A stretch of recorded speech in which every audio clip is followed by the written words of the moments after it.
Olá, graça e paz da parte de Deus e nosso Senhor Jesus Cristo, que Ele esteja sempre na tua vida, presente no teu dia a dia, no teu trabalho, no teu descanso.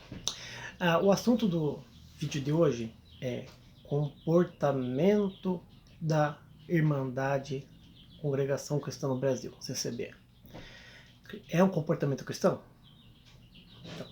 É um assunto bastante chato de falar, um assunto que pode render bastante comentário, é, pessoas talvez não querendo aceitar a realidade, né? É um assunto polêmico, vamos usar um termo polêmico, né? Então acontece o seguinte, é um assunto que é discutido muito aí junto às pessoas que não são evangélicas e às pessoas que são evangélicas de outras igrejas, né? É o que mais se fala. Quando alguém conversa e pergunta, olha, como é que são os crentes da congregação? Como é que são os glórias, né? Como é que são os membros da congregação cristã? Como é que são os cristãos do Brasil? Outros falam, né? O pessoal fala, comenta, como é que é o comportamento. A pessoa comenta, fala aquilo, fala isso, uns falam bem, outros falam mal, né? Falam que tem bom testemunho, outros falam que tem mau testemunho, uns falam que são os beberrão, outros falam que são o povo especial, o povo reservado. Tem os prós e o contra. Mas o que a gente pode tirar de real, de verdade, do comportamento? Bem, vamos começar pela reforma da igreja, né? Há muito se fala, vários irmãos e irmãs que abriram o canal, sobre reforma na igreja. A gente pensar um pouco, se a gente pensar um pouco, analisar à luz da psicologia e da realidade que está acontecendo, né? Não precisa ser antropólogo e nem sociólogo para você perceber como é que é o comportamento da igreja, né? Você vai ter a luz da psicologia, do comportamental das pessoas, uma noção de como é que é o escalão, né, da referência ministerial da igreja, né, seus líderes, quem está na frente dos trabalhos, né? Claro, salvam-se alguns casos, né, com exceções muito raras, né? Mas vamos chegar no assunto. Como você pode perceber, os irmãos crentes da congregação cristã são diferentes de todas as outras igrejas cristãs. Exceto algumas seitas que têm similaridade com a congregação cristã, que também é uma seita, como Adventistas do Sétimo Dia, Mormons e Testemunhas de Jeová. Então essas três ramificações de seitas, elas têm um comportamento parecido com o da cristã do Brasil, que é a alienação parental. Mas fora isso aí, a congregação se sobressai muito das outras igrejas, porque ela não faz um trabalho de evangelismo como essas seitas fazem, né? Não faz trabalho de evangelismo como essas seitas fazem. E essas seitas, ou irmãos e irmãs que fazem parte dessas seitas, e cristãos, né? Como se digamos assim, eles têm uma visão diferente dos membros das suas denominações. Vamos dar um exemplo? A Bíblia Sagrada, a Palavra de Deus, fala o seguinte, que se um governo é bom para um país, é porque aquele país é bom. E se a autoridade, o governo daquele país é ruim, é porque aquele país é ruim, as pessoas são ruins. Na maioria das pessoas são ruins. E o que ocorre hoje com o Ministério da Congregação Cristã do Brasil, não colocando todo mundo na mesma panela, mas é que uma grande parte da maioria da população, dos irmãos que são membros da congregação, pensam igual ao ministério. Então tem uma parcela que não pensa igual, que são os reformadores, tem os afastados, desviados, caídos, como eles dizem, perdidos, têm as fé e tudo outros termos e títulos que são dados aos irmãos, né? Que também não concordam, mas uma grande parte ainda pensa igual. Analise comigo. Vamos usar uma comparação humana. Você tem um número, não vou dizer bando que fica chato de falar bando, mas um número certo de políticos ruins, que fazem parte de um sistema corrupto e que não dão resultado, não passam para nós aquilo que a gente espera deles, né? Então esses políticos, antes de ser políticos, é o quê? São povo, são pessoas, como eu e você. A mesma coisa se reflete na igreja, na organização da igreja, na liderança. Antes de ser um cooperador, um ancião, um diácono, um músico, um obreiro, um porteiro, o irmão que cuida do estacionamento, uma costureira da obra da piedade, uma diácona, né? Antes de ser qualquer cargo que você esteja dentro de uma igreja, antes de tudo, eles são irmandade. E são irmandade, são povo. Representam o povo. Alguns são escolhidos, outros são simplesmente indicados por causa do nepotismo ou por amizade e vínculo, não por merecimento. Não é uma meritocracia. Eu fiz uma pesquisa há poucos dias com alguns irmãos. Fiz uma experiência. Para quem não sabe, já tem 15 anos que eu saí da Congregação Cristã no Brasil, que eu saí de lá. E eu resolvi fazer uma experiência, né? O termo certo que o pessoal usa hoje em dia é uma dinâmica. Eu cheguei em vários irmãos que conversam comigo ainda, da Congregação Cristã no Brasil, e alguns que ainda não conversam, e puxei assunto. E sempre tocando no assunto de quem estava parado, afastado da igreja, não estava indo mais para a igreja. E, pasmem, todos os irmãos que eu conversei, todos se referiam àquelas pessoas que estão afastadas da igreja como sectário. Ah, aquele lá virou sectário. Caído. Ah, aquele caiu. Perdido. Aquele você perdeu, aquele não tem jeito mais. E aquele está condenado. E aquela adúltera, irmão. Aquela adúltera. E aquele virou adúltero. Aquele prostituiu.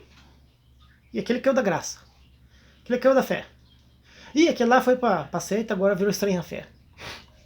E quando ele toca no assunto de pessoas que também visitavam a igreja, mas não chegaram a batizar, eles chamavam de estranha fé e criatura. Aquela ainda é criatura. Quer dizer, se passaram 15 anos que eu saí de lá, e ainda o comportamento é o mesmo. Eu fiz uma base aqui por 3 congregações que eu frequentei com mais tempo, por ser mais próximas da minha casa, 50%. 50% dos irmãos que eu conversava pensam da mesma forma. Então, se a gente quer uma reforma, mudança, tem que começar onde? Em você, em mim, no povo. Talvez você já pense diferente. O simples fato de você estar vendo esse vídeo hoje, está inscrito no canal ou não, você já pensa diferente. Você já é algo diferente do produto Congregação Cristã. Você já é um liberto. Você está liberto em nome de Jesus Cristo. Está liberto. Cristo libertou você e você é verdadeiramente livre e não se faz escravo de homem e nem de placa. Mas a verdade é que a maioria da população que frequenta as igrejas, Congregação Cristã no Brasil, eles acabam se bitolando aquela forma de tanto escutar esse tipo de comportamento e de tanto se socializar com pessoas que pensam dessa forma. A lavagem cerebral, ela é uma lavagem cerebral assim, como posso dizer, gradativa, mas ela é muito forte. Usam vários tipos de argumentos, né? Tem alguns termos da Bíblia para falar sobre esse assunto. E as pessoas vão adquirindo aquele pensamento exclusivista, egoísta, que somente lá que é bom, somente lá que é organizado, que não tem, que lá tem decência, que somente lá é bom, que lá é a graça de Deus, que é perfeito, é o caminho único, verdadeiro à salvação. E isso traz à pessoa no subconsciente que tudo aquilo que rejeita isto ou está diferente disso é errado. Então por isso que se usa esse termo para os irmãos que estão com problemas, né, acidentes no meio do caminho, que estão desviados, afastados, caídos, perdido, estranha fé, criatura, condenado, adúltero, assim por diante. Então, qual que é a realidade? A realidade do cristão é que o comportamento do cristão é diferente. Algumas seitas, como eu já disse no começo do vídeo, se comportam diferente da congregação cristã. E como é que a gente vai dizer que a congregação é uma igreja cristã? O correto seria ser congregação humana no Brasil, porque simplesmente está demonstrando uma humanidade sem a sabedoria divina. Eu vou ler para vocês hoje um pequeno texto, como eu sempre leio um pequeno texto.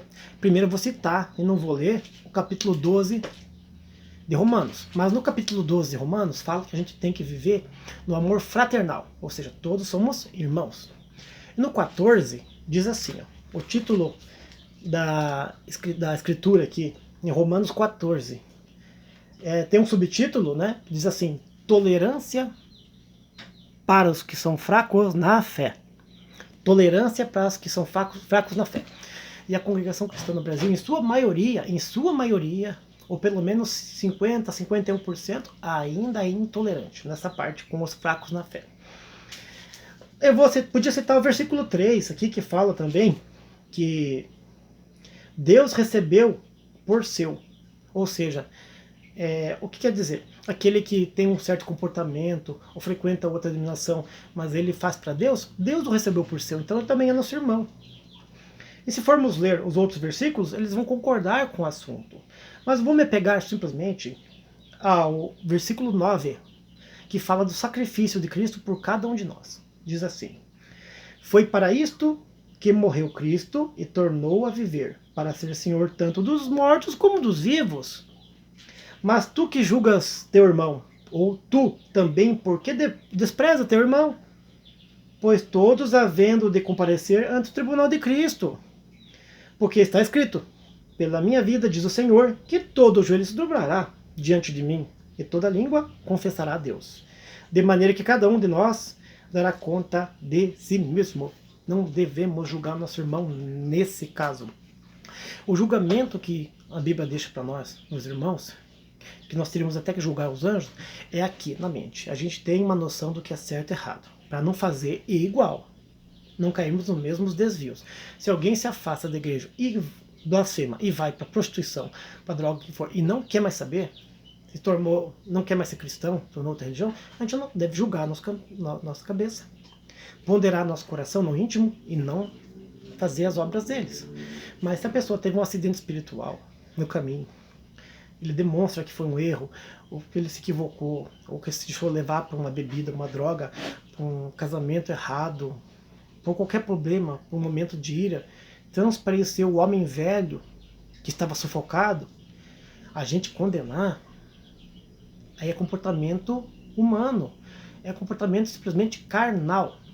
Nota-se que, por exemplo, na experiência que eu já vi na minha vida, lá na minha juventude, aqui em Curitiba e na região metropolitana, quando havia uma granja e uma galinha ficava machucada no meio da granja, machucava a crista lá, uma galinha machucava a crista, em vez de as outras galinhas, a primeira coisa, se afastavam daquela galinha, depois elas atacavam ela até matar.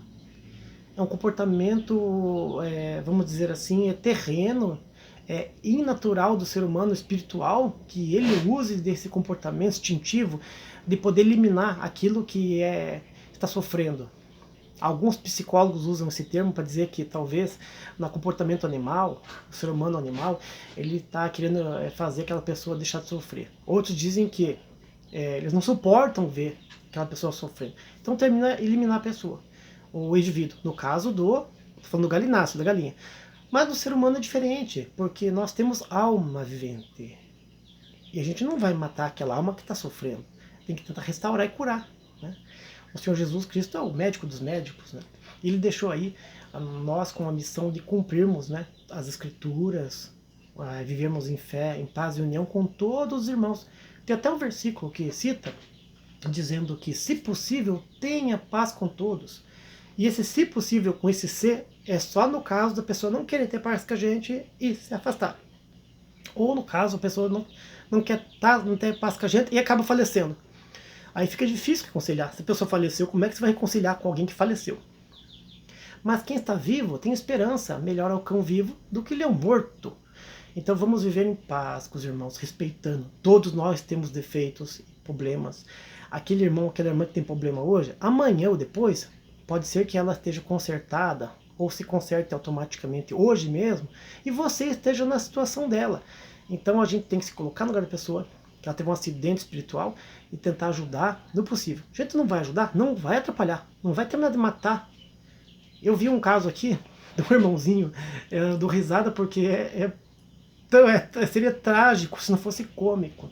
Ele chegou a contar para um irmão, que era porteiro da igreja, que ele tinha adulterado. Primeiro, ele foi humilde, ele estava sofrendo, ele chegou por irmão e falou: irmão, não sei o que eu faço na minha vida, porque eu adulterei, blá blá blá blá blá, contou todo o caso, né, fez aquela narrativa, e eu não sei, se é que eu tô perdido. Sabe o que o irmão falou pra ele? Olha, é melhor que você tivesse pegado uma pedra, montado no pescoço, um de moinho e jogado no mar. Melhor que você tivesse matado, porque você blasfemou. Coitado do rapazinho, ele afastou da igreja, foi pra bebida, foi pra droga, ficou lá acho que uns 8 ou 9 anos na droga. E agora eu fiquei sabendo notícias desse irmãozinho, que ele está congregando uma igreja batista independente aqui em Curitiba. Está restaurado. Mas se aqueles irmãos que lá no passado ele tomou conselho, tivessem instruído ele, se tivesse instruído ele, ele estaria no nosso meio, digamos assim. Digamos que eu esteja no meio da congregação. Esse é o nosso meio, ele somaria. Mas não, é um comportamento estranho. Tudo que é diferente você tem que empurrar para fora da igreja ou tem que terminar de matar. É como se fosse a galinha lá. É um instinto animal. Vamos eliminar para que o nosso rebanho, nosso plantel seja puro, perfeito e único, simétrico. Então esse é o comportamento que é duro de falar para você que está vendo o vídeo. Talvez você tenha parentes na congregação cristã, vizinhos que você gosta, pai, mãe, irmão, conhecidos em geral, amigos que você ame, mas você vai perceber que mesmo essas pessoas que você ama, elas têm um preconceito nesse sentido. Isto é uma lavagem cerebral, uma alienação que foi induzida a eles a este tipo de comportamento e que só vai mudar a partir do momento que as pessoas conhecerem as Escrituras e tiverem conhecimento real de Jesus Cristo. Porque quem tem o conhecimento real de Jesus Cristo não se comporta desse jeito. Então, o comportamento cristão é de tolerância para com os fracos na fé, porque o próprio Paulo falou, quando eu me sinto fraco, na verdade eu estou forte. E são nas fraquezas que a gente se aperfeiçoa na fé. Então vamos nos aperfeiçoar na fé, temos um comportamento além daqueles que a gente aprendeu no passado. Essa experiência que eu fiz, eu não vou citar o nome de quem me disse, mas essa experiência que eu fiz em conversar com irmãos de 2 ou 3 congregações que eu visitei, eu conversei com 27 pessoas. 27 pessoas. 16 se comportaram dessa forma. Então veja, depois de 15 anos ter saído do ministério da Congregação Cristã no Brasil, eu tenho essa triste notícia, né, que eu recebi nessa experiência, nessa conclusão dessa experiência, é que não mudou. Não mudou. E quando muda-se a liderança da igreja, o ministério, infelizmente, muitos do que mudam, que acabam adquirindo cargos e também compromissos com a igreja, eles são indicados. Logo por quê? Por quem já tinha aquele comportamento. Então eles vão passar para a igreja uma certa aparência de piedade, de mudança, mas na verdade eles vão pregar uma coisa e vão comportar-se outra. E como estamos na era do celular, das gravações, das filmagens, o quanto menos eles falarem em púlpito e mais falarem em particular, para eles é melhor. Então eu espero que você tenha entendido que comportamento cristão ele é diferente do comportamento alienado da CCB. Comportamento alienado da CCB ele é um comportamento sectário, exclusivista.